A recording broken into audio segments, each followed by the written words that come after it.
代誌大條咯, again, because an American citizen just got pew-pewed in the back 10 times. Jesus. Just 3 weeks after the whole Renee Good tragedy, another tragedy has happened in Minnesota. And just like we said in our previous episodes, now that folks are starting to carry guns, more bad stuff is beginning to happen, causing the entire situation to go from bad to worse. And it seems like the local Minnesota government is conspiring to actively revolt against the federal government, causing this whole protest situation to escalate to a full-on revolution. So, 准备你的爆米花 and let's do this again, because 事情真的很大条咯。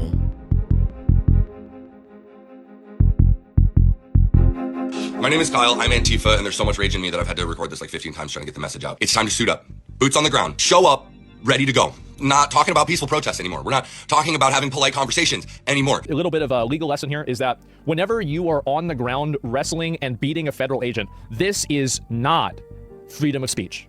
Okay? So there's a big confusion about this on the internet. A lot of people don't understand this, is that this is not legal. You cannot wrestle a federal agent onto the ground and start them in their dick. You can't do that. So, almost immediately after the Renee Good incident, the Twin Cities were in full-on riot mode. And although mainstream media barely even reported on it, JD Vance actually went down to Minnesota to try and calm shit down. Yes, come out and protest me, protest our immigration policy, but do it peacefully. If you assault a law enforcement officer, the Trump administration and the Department of Justice is going to prosecute you to the fullest extent of the law. We want to be able to enforce the immigration laws on the one hand, while on the other hand, we want to make sure that people in Minneapolis are able to go about their day. I think so much of what's gone wrong in Minneapolis is people not trying to understand the perspective of somebody else. Try to understand what somebody else is experiencing, whether they're a law enforcement officer or anybody in the community here in Minneapolis. So while I can understand the perspective of somebody who doesn't want to see an arrest happen at their place of work, I can also understand the perspective of our immigration enforcement officers who have to do their job and can't allow a heckler's veto over our immigration enforcement. And so much of what's gone wrong is the failure to do that. And here's the point. We can do a good job of enforcing our immigration laws without the chaos, but it actually requires the cooperation of state and local officials. Now, I watched this press conference twice, and it's actually really damn cool, because JD Vance is based as fuck. Finally, we get a politician who's more than willing to acknowledge both sides' point of view. But unfortunately, it was too late, because just 3 days after that, some bad shit happened again. But unlike the previous Renee Good situation, I actually saw the DHS press conference before I saw the footage. At 9:05 a.m. Central Time, the Department of Homeland Security law enforcement officials and officers were conducting targeted operations in Minneapolis against an illegal alien. An individual approached U.S. Border Patrol officers with a 9mm semi-automatic handgun. The officers attempted to disarm this individual, but the armed suspect reacted violently. Fearing for his life and for the lives of his fellow officers around him, an agent fired defensive shots. Medics were on the scene immediately and attempted to deliver medical aid to the subject, but he was pronounced dead at the scene. Now, after I saw this, I immediately concluded, 只是一个小彩虹笨蛋把一把枪带过去要抗议耶. And according to the government, this guy was threatening officers with his gun. 那就是活该呀. But then I went to Twitter and saw what really happened. The videos reveal federal agents aggressively shoving an individual. Pretti then steps forward to intervene. Immediately, an Agent Pepper sprays him directly in the face, even as Pretti tightly clutches his mobile phone. Just moments later, multiple agents are seen wrestling Pretti down to the ground. The video footage, however, does not seem to show him brandishing any weapon, contrary to what DHS had initially stated. From this particular angle, an officer is clearly visible, swinging an object directly at Pretti's head. Zooming in closely on this footage, you can distinctly observe one agent reaching behind Pretti, and it appears they are removing a firearm from his waistband area. At the very moment, someone screams, "Gun!" The very same agent then appears to quickly step back and move away. And then, approximately 1 second later, almost immediately, the very shot is suddenly discharged. Then, without warning, a rapid flurry of many gunshots erupts. So it turns out that Alex wasn't even holding a gun in his hand, he was holding a phone. But DHS said he was brandishing a gun and intending to harm officers. But what I saw, he wasn't aggressive at all. And it turns out the shooting happened after they had removed Alex's gun. The verdict, DHS was lying their asses off. You done fucked up now! Now, according to varying accounts, the officers can be heard shouting "gun" right before popped off, which leads me to believe that contrary to what DHS said, them agents had no idea this fool had a gun until they already had him on the ground. And everything after that was a straight up overreaction. Now, I'm not sure if it was intentional, but it was definitely an abuse of power. I mean, why in the hell are you beating this fool with a can of pepper spray? Now, if you ask me, this group of 智障北兰 should be detained and investigated and possibly even prosecuted to the full extent of the law. Because unlike the Renee Good situation where she was actively impeding a federal investigation and actually blocking ICE agents, this guy wasn't really doing anything. The way I see it, this is 100% abuse of power. That nigga is guilty! And what got it gongshide? When it comes to black folks, we are all too familiar with the police abusing their power. We've had 200 years of experience, me included. I've been arrested in America, but you'd never guess what I got arrested for. Not paying a parking ticket. At the time I started DJing, I was in college. I was going to pick up my girlfriend at the time. Yeah. And I'm coming to her apartment complexes, which is on campus of the university. Yeah. Go down the street, which used to be a two-way street. Yeah. But now it's been one way. Man, shit. Yeah. So that's where they stopped me. Yeah. So when I pulled up in the parking lot, I was doing just what you do. I was jamming out to fucking music. Yeah. Know my name. And then I get out of the car, I'm still singing, and there's 6 police officers with their guns drawn saying, "Don't you move." 6? 6. Was got? And I was like, okay. So they arrest me, put me in the car, and only after did they tell me, "Oh yeah, you just didn't pay your parking tickets." Oh, so now we casual? Now it's cool? They're like literally changed modes. 他们就是抓我说他们很凶，我在车上以后，他说哦，所以你应该知道我们就是要带你回去的原因嘛。我说我不知道，说哦，因为你就是没有pay 啊。What? I was like, pay some more. So you have a parking ticket from 6 months ago. Don't you know if you don't pay, we come and get you? We were gonna come to your job, but 刚好你就走进来。What? Serious? Now, I know there's gonna be some fools in the comments who are gonna be like, "你只是怕翻车，所以你翻对了." Nah, dummy. For me, there's only one team, and that's Team America.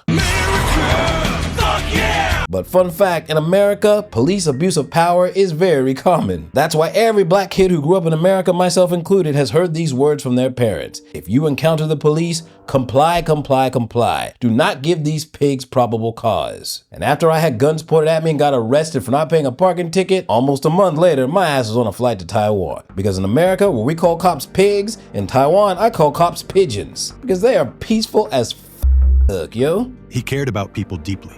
And he was very upset with what was happening in Minneapolis and throughout the United States with ICE, as millions of other people are upset. He thought it was terrible, you know? Children, just grabbing people off the street. He cared about those people, and he knew it was wrong. So he did participate in protests. We had this discussion with him 2 weeks ago or so, you know? That go ahead and protest, but do not engage, do not do anything stupid, basically. And he said he knows that, he knew that. Family members said Pretti owned a handgun and had a permit to carry a concealed handgun in Minnesota. They said they had never known him to carry it. Pretti was a U.S. citizen, born in Illinois. Like Good, court records showed he had no criminal record, and his family said he had never had any interactions with law enforcement. Now this is very revealing, because Alex was a nurse at the Veterans Affairs Hospital. It was clear in my mind that this guy likes to help people. He's not some dumb Xiao Cai Hong. This guy didn't even have a criminal record. He had never even been arrested for protesting before. But Alex, along with his parents, had witnessed ICE in Minnesota abuse their power. And the way they saw it, ICE had just someone 2 weeks prior, and that was proof that they were not fucking around. So Alex had a gun, and Second Amendment is his right. Like his dad said, he had never been known to carry it with him. So that begs a really big question. Why did Alex decide to bring the gun with him this time? Well, I think it's because some politician had convinced Alex that his life was in danger, and that he needed to do everything he could to resist. And if the opportunity arose, he needed to make them pay. As many of you know, they came to terrorize, abduct, and deport Somali immigrants here in Minnesota. We are going to show all of them the door out.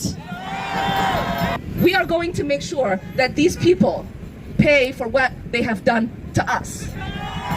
To make sure no community gets terrorized like we are being terrorized by Trump and his goonies ever again. We are committed to this resistance. We are committed in building a community. We are committed in confronting our nation as a country of immigrants. And I call on all Americans to see the decency that this state is exhibiting and the horrific cruelty, unprofessional, absolute abomination that is passing for what these ICE agents are doing on our streets. Now, even after this third shooting, Governor Tim Walz is publicly saying that Minnesota was doing a great job. And here's another thing. In this entire situation, DHS fucked up bad. They lied and just tried to cover their own mistake. You want to know something else? None of the agents involved in this shooting were from ICE. They were CBP. An individual approached U.S. Border Patrol officers. Now, for those of you who don't know, ICE and CBP have two very different jobs. Simply put, ICE's job is to kick people out who are illegal. And CBP, which stands for Customs and Border Patrol, their job is to patrol the border and keep people from coming in. And I'm not talking about just illegal aliens, yo. I'm talking about drug cartels smuggling people and drugs, and I'm even talking about arms dealers. In fact, the CBP is engaged in gun battles on a regular basis. They are constantly at heightened alert, which is very different from ICE, who basically works in the neighborhood. CBP is way more aggressive. Now, the way I see it, this entire situation can be summed up in 3 basic mistakes. mistakes. Mistake 1. The DHS sent attack dogs who love to shoot first and ask questions later, known as a CBP, to a very domesticated area. And that area was Minnesota. Mistake 2. Alex Pretti, who had never been known to carry a gun out in public, suddenly decided to do so this time because politicians encouraged him to, leading to a situation of 2 mistakes, 1 tragedy. And then last but not least, mistake 3. DHS, who realized that their agents fucked up, stood in front of the American people and lied to their faces, causing everyone to get even more pissed and ultimately leading to more and more mistakes.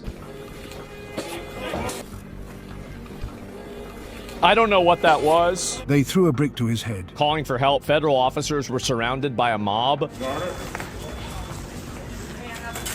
And you can see this is the Bureau of Prisons, right? This guy isn't even ICE. He doesn't have anything to do with immigration, but because he's a federal officer, he gets sent out there and he has to defend this. So he got hit in the face with something really heavy and he's taking his mask off to spit out.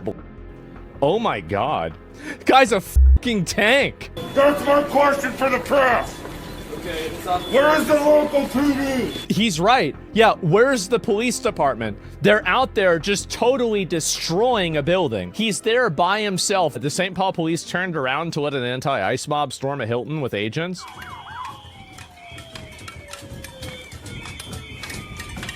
What?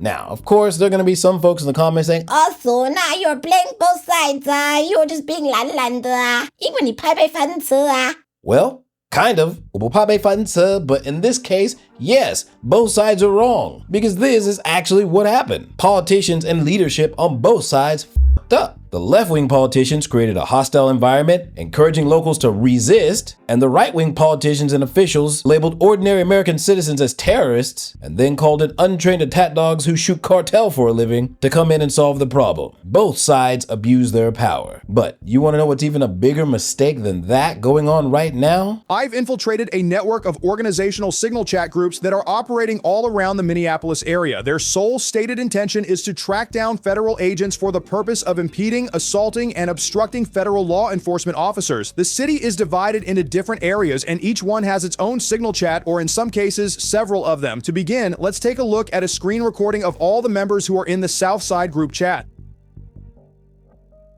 And this whole thing goes on for a full 30 seconds. You have to look at this. And now we're getting more investigative journalists who are digging into all of this. And they're saying, wait just a minute, I recognize that guy. Hold on, that guy actually works here. That's him. That's the guy who works on the school board. He's a member of the city council. And this is coming from just one signal chat for only one part of the city. Now, if anyone is able to find receipts and prove that members of the Minnesota government and even law enforcement were involved in this, that means that the local government is actively conspiring against the federal government. And an abuse of power at this level is ultimately going to lead to someone dropping a body on the federal government side. From CBP to ICE to even the FBI, kicking off the beginning of an even bigger shit show, causing this to go from a mostly peaceful protest to a downright violent revolution. God damn, I hope I'm wrong. 让我们继续看下去吧. Peace.